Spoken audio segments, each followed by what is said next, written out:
Usul ke-53. Usul yang ke-53 ialah riwayat-riwayat yang menyatakan Nabi Ilyas atau Al-Yasa dan Khadir masih hidup dan mereka dikatakan bertemu pada setiap tahun di tempat-tempat tertentu. Demikian juga pertemuan Khadir dengan Jibril, Mikail dan Israfil pada setiap hari Arafah. Semuanya adalah maudhu'.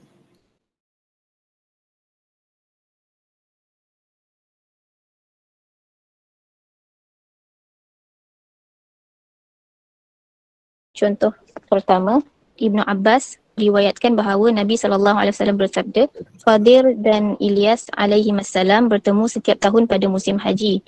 Masing-masing daripada mereka berdua mencukur kepala satu sama lain dan mereka berpisah dengan ucapan yang bermaksud dengan nama Allah, apa yang dikehendaki Allah. Tidak ada yang membawa kebaikan melainkan Allah.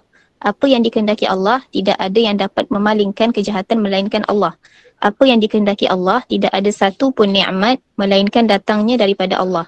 Apa yang dikehendaki Allah, tiada daya dan upaya melainkan dengan pertolongan Allah. Berkata perawi, kata Ibn Abbas, sesiapa mengucapkan 3 kali pada waktu pagi dan 3 kali pada waktu petang, Allah akan mengamankannya daripada kelemasan, kebakaran dan kecurian. Kata perawi lagi, aku rasa beliau iaitu Ibn Abbas juga berkata, juga daripada syaitan, sultan yang zalim, ula dan kalajengking.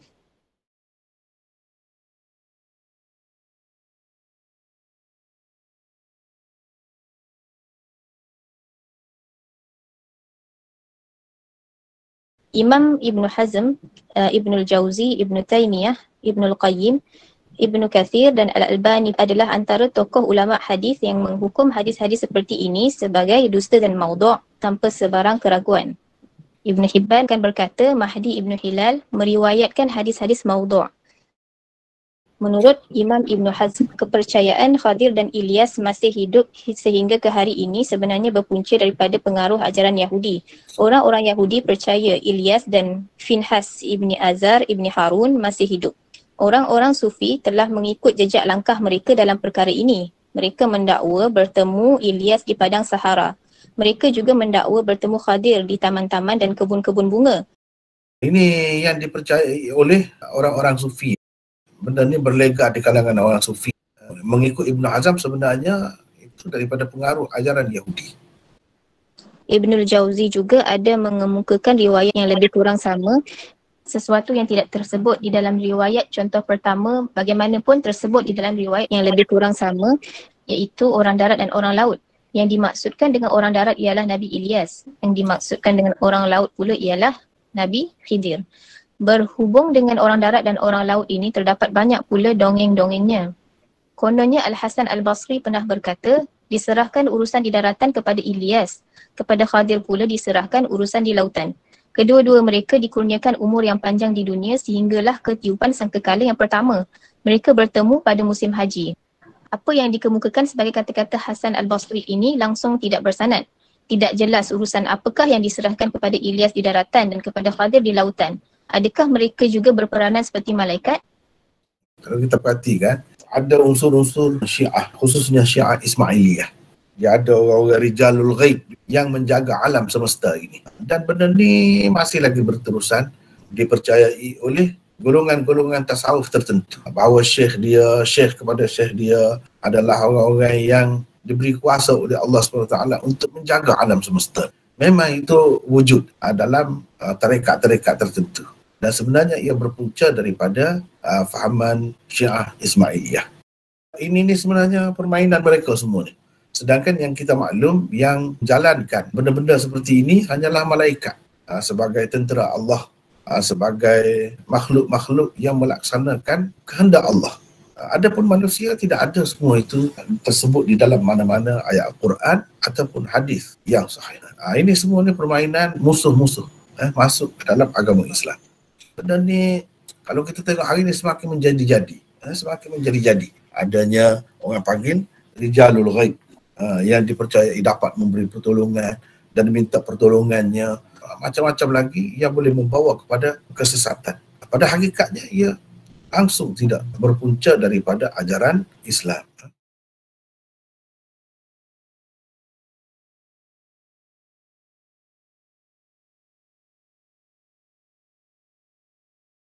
Contoh kedua, Anas bin Malik meriwayatkan katanya Rasulullah SAW bersabda, sungguhnya Khadir di laut dan Al-Yasa' di darat. Setiap malam mereka bertemu dekat benteng yang dibina Zulkarnain untuk menghalang Ya'juj dan Ma'juj daripada mengganggu orang ramai.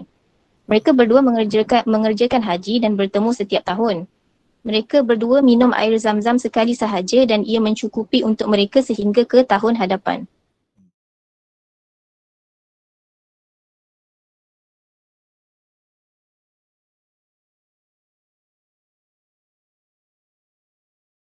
Komentar. Hadis di atas dengan sanadnya adalah berdasarkan riwayat Al-Harith ibni Abi Usamah. Semua perawi selain Anas dan Al-Harith sendiri di dalam sanadnya sangat bermasalah. Al-Qasim bin Bahran seorang pendusta besar. Gurunya iaitu Aban ibni Abi Ayyash seorang perawi matruk. Dia iaitu Aban menurut Syu'bah bahkan seorang yang berdusta dalam meriwayatkan hadis. Abdul Rahim ibni Waqid pula seorang perawi dhaif. Terdapat ittirab pada nama yang disebut di dalam riwayat-riwayat yang berbeza-beza. Di dalam riwayat ini disebut Al-Yasa', sedangkan di dalam riwayat yang lain disebut Ilyas. Mana satu yang betulnya, Ilyaskah ataupun Al-Yasa'? Ittirab menurut para ulama hadis adalah salah satu tanda hadis yang bermasalah. 3. Kalau mereka memang bertemu setiap malam dekat benteng yang dibina Zulkarnain, apa perlu dan apa istimewa lagi disebutkan mereka berkumpul di Mekah setiap tahun pada musim haji? Khadir dan Al-Yasa' digambarkan tidak seperti manusia biasa. Sejak bila mereka menjadi makhluk gaib seperti itu? Padahal Khadir dapat dilihat oleh orang ramai di zaman Nabi Musa dan mereka memang mengenalinya. Al-Yasa' atau Ilyas juga hidup seperti manusia biasa dahulu. Orang ramai juga dapat melihatnya dan mereka memang mengenalinya. Mereka terbilang antara para Nabi dan Rasul dari kalangan Bani Israel. Jadi ini pun satu masalah juga. Sejak bila dia tu tidak, orang tak nampaknya? Dan macam mana cara dia berubah sifat dia tu? Kalau dia manusia seperti biasalah. Tak nampak tu. Khadir, kalau kita baca di dalam Sahih Bukhari, ketika bersama dengan Nabi Musa tu, orang berhenti kapal itu untuk mengambil mereka kerana kenal Khadir itu. Bukan orang tak kenal. Kalau dia tak nampak, semua orang tak nampak, macam mana nak kenal? Kenapa pada masa tu nampak? Dan sejak bila dia mulai tak nampak tu? Begitu juga dengan Ilyas ataupun Al-Yasa' ni. Padahal mereka manusia. Bila manusia dengan sifat-sifat manusia seperti Nabi kita, pergi ke mana-mana pun orang nampak dia. Begitulah juga sepatutnya Khadir atau Al-Yasa'. Kenapa tak nampak? Untuk apa tak nampak? Apa kelebihannya? Bahkan menimbulkan banyak lagi fitnah dengan sebab sikap atau cara dia yang menyembunyikan diri itu. Kalau dia memang ditugaskan atau diwakilkan untuk menjaga di laut, kenapa pula dia selalu ditemui di darat? Selalu pula dikatakan dia menolong manusia di darat. Tidak ada pula disebutkan Ilyas ditemui di darat dan dialah yang selalu menolong orang-orang yang kesusahan di darat. Di mana Ilyas? Adakah kerjanya hanya merayau-rayau di padang Sahara? Khadir juga yang disebut-sebut sebagai penyelamat orang-orang yang tersesat atau terkandas di padang Sahara. Padahal dia kata dia menjaga laut. Jadi apa yang dia jaga di laut tu?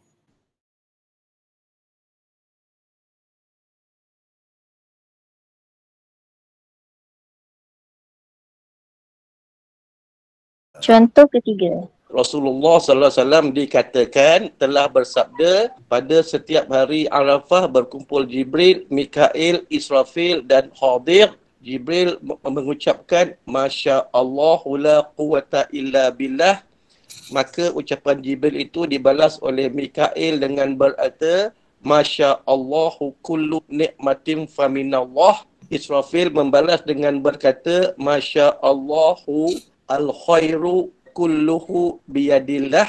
Dan Khadir pula membalas dengan berkata Masya Allahu la yasrifus su'a ilallah. Kemudian mereka berpisah setelah masing-masing mengucapkan ucapan-ucapan tersebut. Mereka tidak bertemu lagi selepas itu sehinggalah ke hari yang sama pada tahun berikutnya. Rasulullah SAW dikatakan telah bersabda, tiada siapa pun mengucapkan 4 ucapan tersebut ketika bangun dari tidurnya, melainkan Allah menugaskan 4 malaikat untuk menjaganya sebagai teman. Teman ucapan Jibril berada di hadapannya, teman ucapan Mikail berada di sebelah kanannya, teman ucapan Israfil berada di sebelah kirinya, dan teman ucapan Khidir pula berada di belakangnya hingga terbenam matahari. Mereka semua menjaganya daripada segala malapetaka, penyakit, musuh, orang zalim dan juga pendengki. Rasulullah SAW juga telah dikatakan telah bersabda, tidak ada siapa pun mengucapkannya pada hari Arafah sebanyak 100 kali sebelum terbenam matahari, melainkan ia diseru oleh Allah dari atas arasnya, hai hambaku, sesungguhnya engkau telah membuatkan aku redha, aku pun meredaimu, maka mintalah kepadaku apa yang engkau mahu. Demi kemuliaanku, aku bersumpah pasti akan memberikan kepadamu apa yang engkau minta.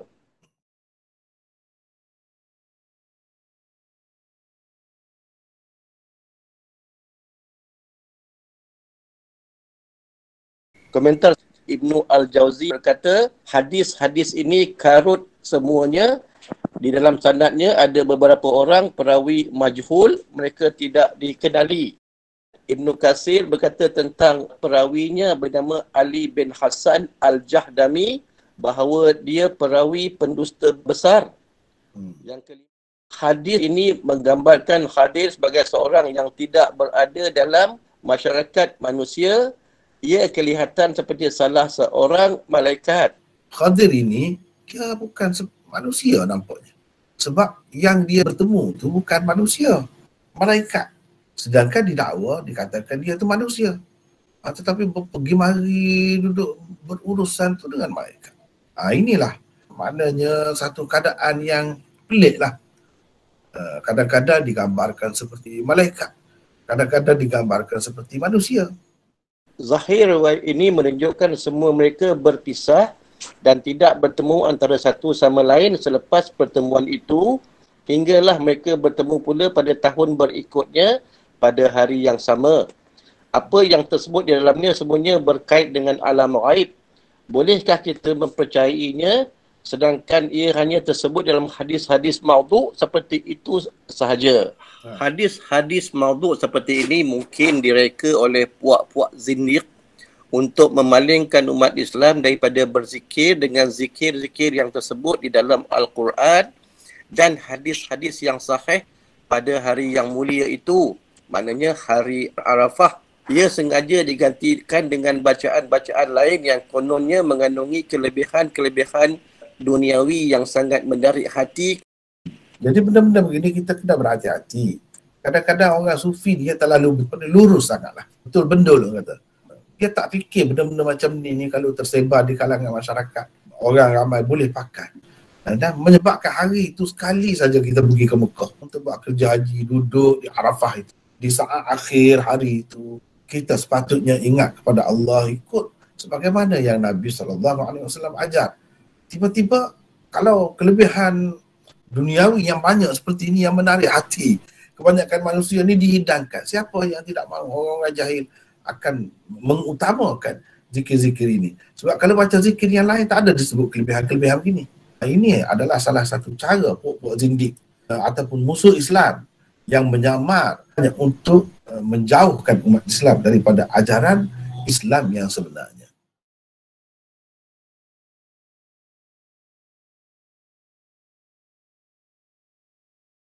Banyak sangat hadis-hadis berkaitan dengan Khadir.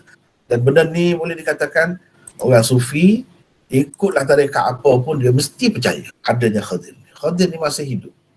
Dan orang-orang yang percaya begitu mudah sekali termakan benda-benda macam ni. Dengan itu dia semakin jauh. Pada asalnya maksud tasawuf itu untuk mendekatkan diri kepada Allah. Tapi dengan cara seseorang itu mengamalkan benda-benda palsu gini, bukan dia nak dekat dengan Allah, bahkan semakin jauh lagi. Inilah terpedaya. Dan ini meluas sekali berlaku di kalangan orang-orang sufi malangnya. Jadi ini sangat bahaya, mengancam, menggugat akidah sebenarnya. Sampai ke peringkat itu, dia bukan main-main. Sampai menggugat akidah. Apabila dipanggil, diseru Khadir untuk menolong, perkara biasa dalam masyarakat. Itulah akibatnya.